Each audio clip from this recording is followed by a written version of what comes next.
এত মজাদার চিকেন যদি আপনার ঘরেতে বসে তৈরি করতে পারেন তাহলে আর রেস্টুরেন্টে যাওয়ার কোনো প্রয়োজনই পড়ে না। আর এই চিকেনটা দিয়ে আপনি পিৎজা বলেন, বার্গার বলেন, শর্মা বলেন, স্যান্ডউইচ বলেন, আপনি সব কিছুই খেতে পারবেন। আর এই চিকেনটা আমরা রেস্টুরেন্টে খুব সহজ উপায়ে করে থাকি, আর রেস্টুরেন্টে অধিকাংশ খাবারই আমরা এই চিকেন দিয়ে করে থাকি। আসুন তাহলে প্রসেসটা জেনে নিই।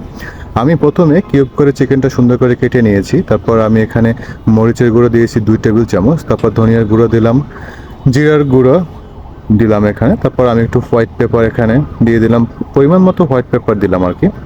তারপর আমি এখানে দিয়ে দেবো আদা রসুন পেস্ট, 2 চামচের একটু কম আদা রসুন পেস্ট আমি এখানে ব্যবহার করেছি। তারপর আমি একটু কাশ্মীরি মরিচ এখানে দিয়ে দিলাম, আর কাশ্মীরি মরিচটা আপনি মুদি বাজারে কিনতে পাবেন। তারপর আমি এখানে ওয়েস্টার সস দিয়ে দিলাম। আসলে ওয়েস্টার 2টা কোয়ালিটি হয়, আমি এখানে বাংলা ওয়েস্টার সসটা এখানে দিয়ে দিলাম। খুব সহজ উপাদান দিয়ে আমি আজকে এই চিকেন ম্যারিনেটটা করব। তারপর আমি এখানে সয়া সস দিয়ে দেবো 2 টেবিল স্পুনের মতো।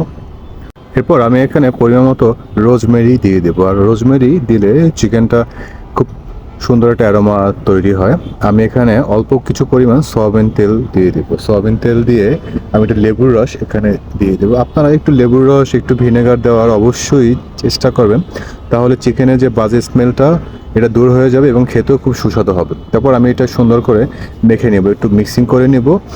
তারপর আমি এটা ফ্রাই প্যানে এটা বসিয়ে দেবো। ফ্রাই প্যানে আমি কিছু বাটার নিয়েছি। বাটার নেওয়ার পর আমি অল্প একটু এখানে সয়াবিন তেল ব্যবহার করব, আর আমি অল্প একটু সয়াবিন তেল নিয়ে বাটার নিয়ে মিক্স করে নিলাম। তারপর আমি ফ্রাই প্যানটা একটু হিট করে নিলাম, আর অবশ্যই আপনি ফ্রাই প্যানটা একটু হিট করে নেবেন।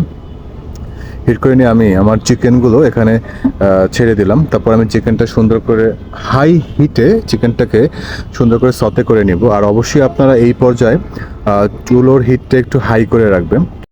অবশ্যই হিটটা আপনার হাই করে রাখতে হবে, লো রাখাই যাবে না। লো রাখলে চিকেন থেকে আপনার পানিটা বের হয়ে যাবে, আর পানিটা বের হয়ে গেলে চিকেনের জুসিনেসটা একদমই থাকবে না। অবশ্যই আপনারা আমার এই প্রসেসগুলো ফলো করে থাকবেন।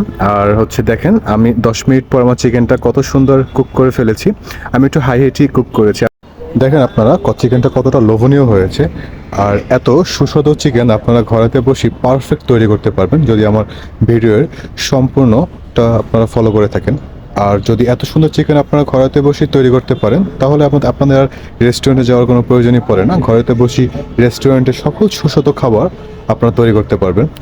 অবশ্যই আপনাদের যদি ভিডিওটা ভালো লেগে থাকে